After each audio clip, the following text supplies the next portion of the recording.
Welcome to PTSD, Bunker Gear for your brain. I'm your host, Carl Waggett, and welcome to the evening PTSD report. Guys, happy Wednesday to each and every one of you. I do hope the week finds you well. Well, look, guys, I'm not going to spend a lot of time on the intro because, guys, we're in the middle of a week of WAGs. Yes, this is very exciting. Well, not for me. It's quite embarrassing, actually. See, what I do is I take all the stories that I've cocked up, this whole mental health thing, and I share them with you. Because, see, here's the problem, guys. I don't have a time machine. Right? Ooh, it'd be handy if I did. But the thing is, I can't go back and fix all the mistakes that I made. But what I can do is I can tell you guys about them, so guys, you don't make the same mistakes. And look, as far as I'm concerned, that's evolution at its finest. Yes, if you find a hole, you don't cover it up and stand back and laugh at people when they step in it. No, you give everybody fair warning of the hole that they might fall in. So guys, look, this is what I do a week of WAGs for. Now look, the whole theme of the week is basically we're talking about pain medication. And I'm not talking about the type that the pharmacist gives you that makes the colors on the wall seem a little weird. No, I'm talking about pain medicine that you can take that, well, it helps with the pain of PTSD, depression, anxiety. Because trust me, there are boatloads of pain that is being brought with this depression, anxiety, and PTSD. And sometimes the painkillers that we're looking for, well, it doesn't come in a pill form. So what I want to do was put the ones together that I found were the most effective and share them with you guys. Now, guys, in the last night's show, or on Monday night's Facebook Live, for lack of a better term, we talked about this whole reinventing yourself. Because if there's one thing PTSD, depression, anxiety is going to do, it's going to take stuff from you.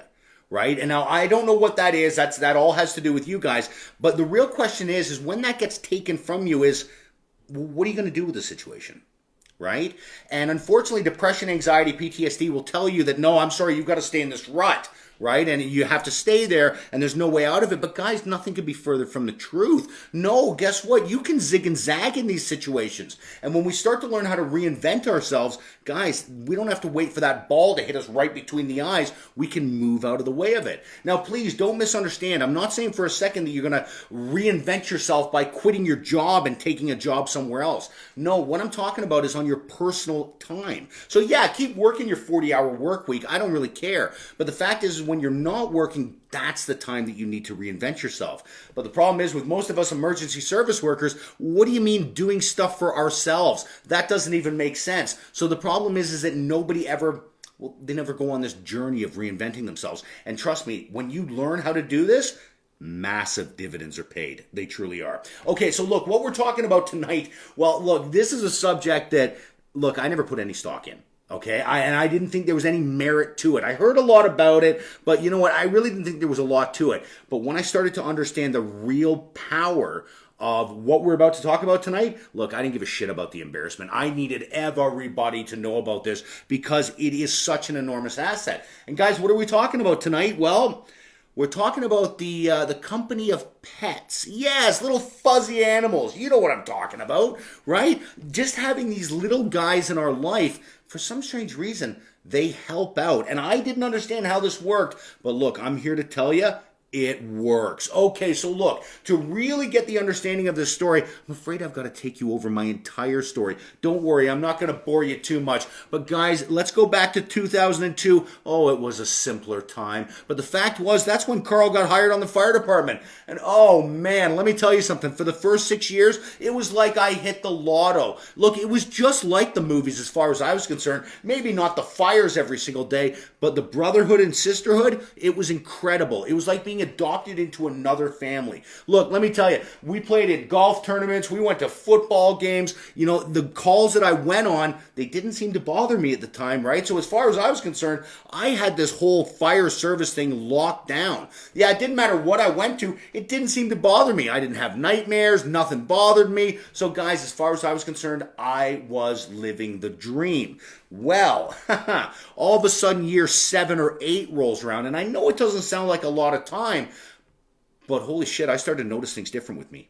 Yeah, and considerably different. And the thing that really tipped me off was I didn't like hanging out with people anymore. And I know that that doesn't sound like a major, major problem, but to me, I'll tell you, I'd run four good wheels off a truck to go to a party, even if I wasn't invited. I didn't give a shit. Oh, I'll tell you, when I first started on the FD, I went to retirement parties. I heard I had a fantastic time. I don't remember a damn thing, but the fact was is I loved being in a room full of people. Nothing makes me feel better than being in a room full of people while everybody's laughing, and that's what I love to do. But what I started to find as the years went on with this fire service, I couldn't even make myself go to retirement parties anymore.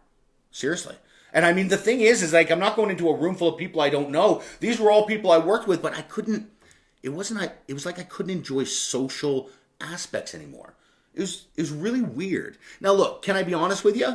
It made me sad. I would have never admitted it. I would have never admitted that back in the day, but it made me sad. Yeah, because I thought, oh, great. So you know what? All this fun I used to have with people, now it's gone. All right, I guess I'll just be a miserable prick and sit here, right? And that's what I thought was going on because, well, I couldn't imagine going to a doctor and saying, hey, doc, I don't like hanging out with people anymore, right?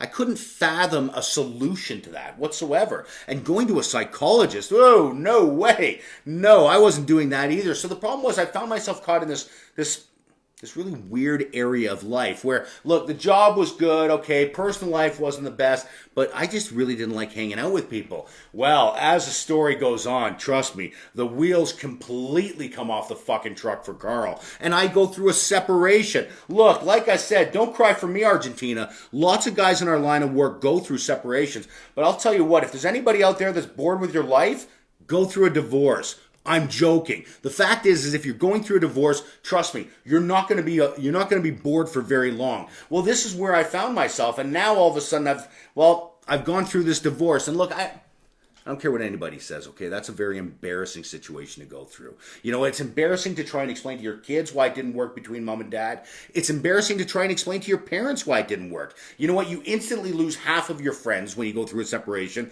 That's just the way it works, or even more so. But the fact is that, you know, I didn't like to hear what people had to say anymore. That was really it. Look, I knew my life was a train wreck. I knew it. And you know how they go on about that whole thing about 80% of communication is nonverbal? Yeah, well, I got that loud and clear every time I looked at somebody, right? And maybe they weren't looking at me with a disappointing look, but the thing is that that's what I thought, right? So the more this happened, the more I just I pulled away from people. Yeah. You know, I fully understood that my life was out of control and I didn't know how to fix this. So anyways, here I am, right? A single dad with 2 kids and I really don't know what the hell's going on. Well, as luck would have it, Miss Jackie finds me. Thank God. I didn't think anybody was going to pick me up, really. I thought I was going to be left alone for the rest of my life. But Jackie takes me in, thank God, and looks after me. Oh, it's wonderful, wonderful. And you know what? We start hanging out together. The 2 families are hanging out together. And things start to pick up a little bit. You know what I mean? Things are starting to seem a little bit more manageable. Well, anyways, as time goes on, Jackie and I move into this house. And look, anybody out there who has tried to blend 2 families together, oh my God, it's so much easier when everybody lives under the same roof. Ugh, it just so is. When everybody's got their own room and everybody's under the same roof, life is just so much better. So in my personal life, things were really starting to turn around. But work was getting worse. Yeah. To this day, I can't explain it. It's not that I was scared to be at work. It's not. But, you know, I remember one morning leaving work at like 7 in the morning, right? Because we work 24s. We go in at 7 in the morning, come out 7 the next day. And I remember it was on the 24-hour shift where I had 48 hours before I came back in. And when I got in my car and I was driving away, I remember thinking that was the happiest I was on those 2 days because that was the longest time till I went back in again. That's how much I disliked going in, and I didn't know why. Trust me, this was scary. I had the world's greatest job. I was a firefighter. Are you kidding me? Greatest ride in the park. Riding around on a big red truck. Oh, it's wonderful, wonderful. But I can't make myself go to work anymore. Well, with Jackie being a 911 dispatcher, she's kind of well-versed in what goes on in the emergency services, and she starts looking into this whole PTSD, depression, anxiety. And, well, you know, we sit down and talk, and we kind of realize, well, maybe this is what's going on. I'm having none of it. I don't believe in it. But the fact of the matter is my life is coming unscrewed at work, okay? And this is not very good. And see, this is what was so confusing for me. Because my personal life was starting to pick up with Jackie, and we moved into this house, but work, like I said, was a train wreck. So anyways, I go see Dr. Story and I go off work at the time. So you can only imagine how confusing this is for me to, come out the other side of a divorce, meet basically my gender bender, Jackie. She's like a female me. It's very, very strange, especially when the two of us get talking. Yeah, it's confusing. But the fact is she's like my best friend. She is my best friend. What am I saying? Right? And she took me in, and this is fantastic. And my personal life's getting better, but now I'm off work. I don't even know how to compute this. I can't figure it out because I'm happy in one aspect of my life, but the problem is on the other aspect of my life, it's a shit show. Like I said, you know what? I've gone off work with this PTSD, depression, anxiety. Look, I've worked in the fire service long enough to know either be there or be talked about. So I can only imagine the shit that's being said about me at work. So you can imagine what this is doing to my head. So I find myself walking around this house by myself. Well, not totally by myself. Well, Jackie has a little dog. Yes, just a tiny little one. Mr. President is his name. And I tell you, it's fitting because he's very, very distinguished. Oh, he doesn't mind company, but he doesn't like being touched. No, he doesn't. So you know what? Mr. President, very, very complicated soul, but he walks around the house as well. Now look, guys, I got to tell you a little bit of backstory here. When my son was younger, Cody, he was attacked by a dog, right? Oh, it was a train wreck. He got bit on the face, 15 stitches. Oh, it was disgusting. Really. You know what? Hey, anybody out there in the emergency services that don't have kids yet, trust me. You can know everything you want to know about medical stuff. Your kid gets hurt, I'm like this. I didn't have a clue what to do. So anyways, it was an absolute mess. So the fact is that, look, it's not that I hate dogs, right? I just have this thing about, okay, look, you stay over there and I'll stay over here, right? It was just one of those things, right? Well, when I meet Jackie, like I said, what does Jackie have? A dog. I tell you, you want to make God laugh, tell him your intentions. Honest to goodness. I say I'm going to stay away from dogs for the rest of my life, and all of a sudden, the love of my life that I meet, she's got a dog. Ah, shit. What am I going to do? This is so my life, right? So anyways, it's no big deal because it's just a tiny little dog. It's half Yorkshire, half Pomeranian. That's it. I always say pomegranate, but it's Pomeranian. It's only a tiny little one. So you know what? I'm kind of looking at this thing. I don't know. Maybe it's 8-9 pounds. I'm kind of eyeing it up, right? And I'm thinking, look, if this thing completely comes unglued, right? Totally loses its shit, the most it's going to do is bite my ankle. So I'm like, yeah, okay, whatever. I'm not even going to bring it up, right? So you know what? I'm walking around this house, right? And I'm kind of looking at the dog, and the dog's looking at me, and I'm like, all right, fine. Here's a gig. All right? You can have upstairs in the morning. I'll have downstairs. We just stay away from each other. Everything should be okay, right? No problem. This is the way I kind of go about it. Like I said in the podcast, it was starting to seem a little bit like an 80s sitcom. Just me and this dog, two strange animals being forced together to be friends, right? Well, here's the interesting thing about Mr. President. He loves playing frisbee. And not like cool frisbee like you see on YouTube where the dogs jump up and catch it. No. What do? I stand on one end of the yard and I throw it and he runs after the frisbee. And then he runs around it and barks. And then I gotta walk over, I gotta pick it up, and I gotta walk over again and throw it to the other side. I'll tell you what, it looks like I'm a bit slow playing frisbee with the dog for the simple reason I'm throwing it, walk, pick up, throw it, walk. And the thing is look, I don't like going outside. Yeah, this is really, really weird. I got to explain this, all right? See, the thing is it's not like I didn't want to go outside because I didn't want to run into anybody. In the very beginning stages, this sounds really, really weird to say this, but it was like the sun hurt my skin. I'm not saying I'm a vampire or anything like that, but the fact is going outside was actually kind of painful. I really didn't like it at all, right? Very strange to say somebody who used to play golf all the time and used to live outside and absolutely loved it, right? Now, I don't even like going outside. So the thing is that, you know what? The dog would bark to go outside and I'd be like, no, I don't want to. But you know what? Here's the thing. This is what Mr. President would do. He would sit at my feet and it's not like he would bark. He would do this. Harr. And I'd look at him. I go, what the hell was that? And he'd go, harr. There's a bark like this. I go, that's not even a bark. I can't even acknowledge that. You're not even a dog. Right? And I'd start insulting the dog, and the dog would start barking back at me. And before I knew who I am, I'm in an argument with this damn thing. Well, you know what? Here's the problem with little, tiny, cute dogs. Well, look, I don't care how bad your life is, you can't kick them. No, you can't kick an animal. Trust me, if you're kicking animals, you got a bigger problem than PTSD. But the fact is, it doesn't matter how much this little dog barked at me to go outside and play the frisbee. The fact is, It wouldn't go away. Now look, if that was a human being, I would have kindly invited them to fuck off and leave me alone because I don't feel like going outside. Taking care of a human would have been very, very simple. But this little dog just wore me down, didn't it? Oh yeah, all the time sat there going, har, har. Well, anyways, you know what? Finally, I'm like, fuck it. All right, guy. Grab the frisbee, let's go. So we go outside and I'm throwing the little frisbee around. I'm kind of laughing because he's so happy. It's incredible how happy this little dog is, right? Very, very strange. Well, what was interesting was, well, we started to become friends. Yeah, it was very strange, right? If I had to go to the corner store to get something, well, Mr. President would ride shotgun. You know, there were times that I'd walk down to the corner store, get a slice of pizza and a pop for $3. Mr. President would come along, we'd sit on the curb, we'd talk about world events and shit like that. All kinds of stuff was going on, but here's the really interesting thing is that this dog was doing something that nobody else in my family could do. It was getting me moving, right? That's what it was doing initially.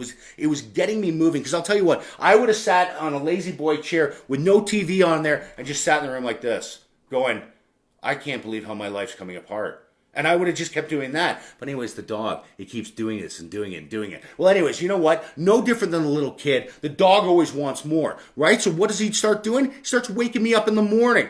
How? How? Because he wants a morning walk. So I'm like, oh, this is getting too much, right? But the problem is the dog won't give up, right? And he's got beautiful little eyes. I'm not afraid to say it. Got gorgeous little eyes on him, right? So anyways, I'm like, fine, we'll go for a walk. So here's Carl walking around with his little pomegranate or Pomeranian, Yorkshire Pomeranian. That's what it is. And I'm walking this fuzzy little dog around the block. Whatever. I don't really care. It's getting me out. No big deal, right? Well, anyways, then Jackie informs me that Mr. President absolutely loves bike rides.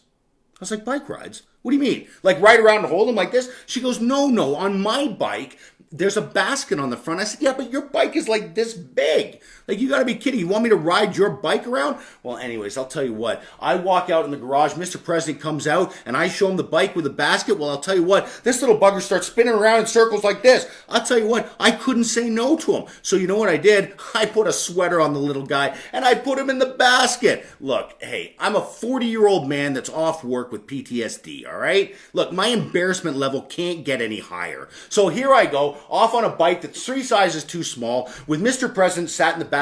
He looked like E.T. It was actually quite funny. And you know what? I could just imagine Aerial 1 or Rescue 1, one of the fire trucks going by going, oh yeah, saw Carl on a push bike with a little dog in the basket. He's completely lost his shit now. So anyways, when I'm riding around like this, you know, I've got my buds in. Why not, right? I'm thinking, yeah, I'm not bothering anybody. It's getting me out of the house. So look, I don't know if it was Mr. President with the wind blowing through his goldy locked blonde hair, or maybe it was the Iron Maiden in my buds, the old Run for the Hills. But the fact is that I found that, well, I started giggling at the situation, didn't I?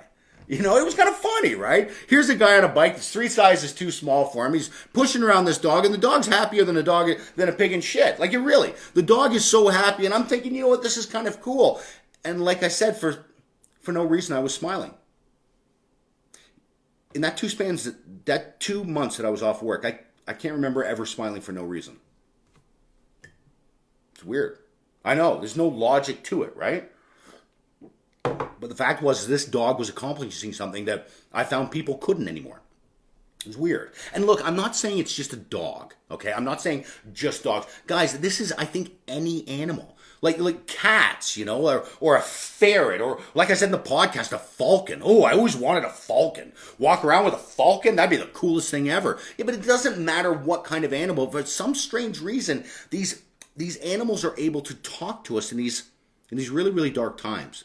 Now look, I'm sorry, don't be the dick I was, okay? Because I thought the only way animals helped us was through a physical sense. You know those big horses that pull the Budweiser carts around? Yeah, I thought you used those big horses to pull mighty oak trees out of the ground or shit like that. You know what I said in the podcast? I heard a story about the U.S. Coast Guard using pigeons so they could see the reflective gear on the life jackets. That's no shit. Apparently pigeons have incredible eyesight. So when they'd see the little red light or see the little red life guard or whatever, they'd start cooing and the plane would turn to that way. Fascinating shit. But the thing is that I thought that's all animals did. I didn't think for a second they could help us emotionally.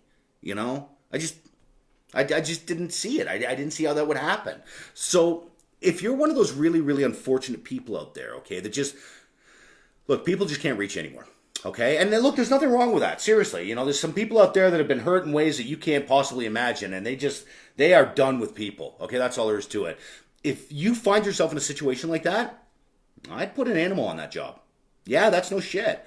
Because, for lack of a better term, the second we open our hearts to these animals, okay, they seem to speak to us, and not in a traditional sense. I mean, I did hear a dog on the internet once say "mom." That was kind of strange, but they seem to speak in this really weird frequency that if you're listening just right, you can hear them. Now, I'm not saying for a second you can understand them, like, you know, the dog's looking at you going, hey, listen, I'd like a bag of barbecue chips. Look, if the dog starts saying that to you, get your ass to a doctor, right? But the fact is these dogs or these animals, they seem to talk to us in a very, very weird way that I wasn't accustomed to before. Now, look, for those individuals out there that live in an apartment and say, okay, look, Wags, this sounds great, but I can't have pets in my place. Get your ass to a petting zoo. That's no shit. I'm serious. Just go to a petting zoo. Hey, look at horses. There's another one. Oh my word. What is it with horses' eyes? They can look into your soul. And not only that, I'm pretty sure they fix part of your soul. Something about a horse's eyes. I'm telling you. But you get to these places where they let you ride the horses. I'm telling you, something like this can rejuvenate you in ways that you probably not used to. You know what? I don't even think you have to be around the animals. Hey, you know, in the podcast, I was talking about those goat videos. Oh my shit. I tell you what, it doesn't matter what kind of mood I'm in. I watch baby goats jumping around, and I'll tell you what, I'm going to laugh my ass off. You ever see them when they get scared? They do this, and they fall over? Look, I know it's cruel, but I laugh so hard, I've got to turn the video off. It's so much. But it's something about animals. And the problem is like I said, I didn't put any merit to this. And the thing is, I don't want you guys to miss out on this because, well, I would have never done this. Never. It wouldn't have mattered who told me to do this. If Mr. President wouldn't have walked into my life when he did, right, with Jackie, I would have never gone the route of animals. And this is why. Because I remember when I first went through the separation and my life was really, really coming apart, did I really want more responsibility of an animal? No. Trust me, I had enough people in my life at that point shitting on me. The last thing I needed was a fuzzy little animal shitting on my shoes. Ugh. Or puking on the stairs. That's one I don't understand either. I don't know why they puke on the stairs, but they always do. And when do you step in it? When it's dark first thing in the morning. Oh, foul. But I thought, you know what? I don't need any of the headaches. But the funny thing is that even though these animals bring certain headaches to us, it's amazing what they help us out with. I'm telling you, like I never put any stock to this. I never did. I didn't really believe in it. I thought it was all hocus pocus stuff. But there's something about an animal when they're with you. It's like they can sense pain. Very, very strange stuff, right? And you know, I think me personally, I think why the whole magical thing with animals is so much is when you have an animal that's just curled up next to you. All right? Maybe sat on your lap or sat at your feet or whatever. There's something inherent in the back of your head that you know the only reason that animal's with you is because, well, they love you unconditionally, right? The problem is with human beings when they start being nice to you, inherently most of us go, what the fuck does that guy want? Why is he being so nice to me? Why? See, the problem is when people are nice to us, we always question it, but animals don't do it for any benefit. They don't. They just do it solely to make us happy. And I think on some kind of cellular level, if I may, I think we recognize that. I do. And it's that kind of love that's it's difficult to get from another person, right? Because in the back of our mind, we're always thinking, okay, the person's always after something, whatever. But animals, I don't know. They seem to do something different for us in the way of we believe they're there for us. Now, guys, as I said, I don't know if you'll find any documented proof to this stuff, but the fact of the matter is it made an incredible difference in my life. Because, like I said, sometimes when people talk, we always have an answer for people. We always do, right? People say stuff, we can either spin it around or you know what, maybe we don't hear it right or whatever. But something magical happens when an animal doesn't talk, right? And when you take that verbal communication out and you go on a different kind of communication, dude, this is the ultimate painkiller. Trust me, I'm having a shitty day. I go out in the back there with Mr. President, throw around the Frisbee, even though he doesn't know how to catch the damn thing. The thing is, it makes me laugh watching him have that much fun. I don't know. Hey, I'm not saying it's going to fix every single one of your problems, but what I am going to say is when you come up against those days where you don't think you can actually move on, it's amazing how a dog can run point for you.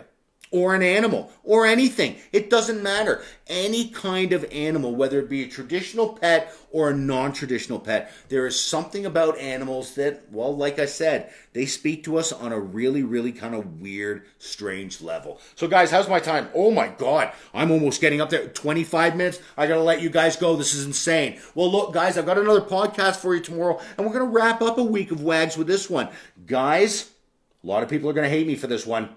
I hated myself when I came to the conclusion. Guys, tomorrow morning we're going to talk about the power of the morning. Oh, shit. Nobody likes this one. But I'll tell you what, if you can harness it, dude, you can build a staircase to pretty much anything you want as long as you understand how to set everything up good from the word go. Guys, this is a conclusion that I came through when I was going through this PTSD, depression, anxiety, and it's something that I would really, really like to pass on to you guys. Because once I think you understand this concept, guys, this is when you can really start piggybacking off successful moments. I'm telling you, hey, it all works. It's hard work, don't get me wrong, but it all works. And I know from a fact, anybody who serves in the emergency services or anything like that, nobody minds working hard. Everybody's okay with that, as long as we know we're moving in the right direction. Right? So as long as we're moving in the right direction, then guys, we can pretty much put up with anything. And I'll tell you what, you get a little sidekick by you, whether it be a dog or a pigeon or a ferret or a cat, and I'll tell you what, you will be amazed at painful situations that you'll be able to make it through. So anyways, guys, there you have it. I'm going to have one quick drink before I let you go.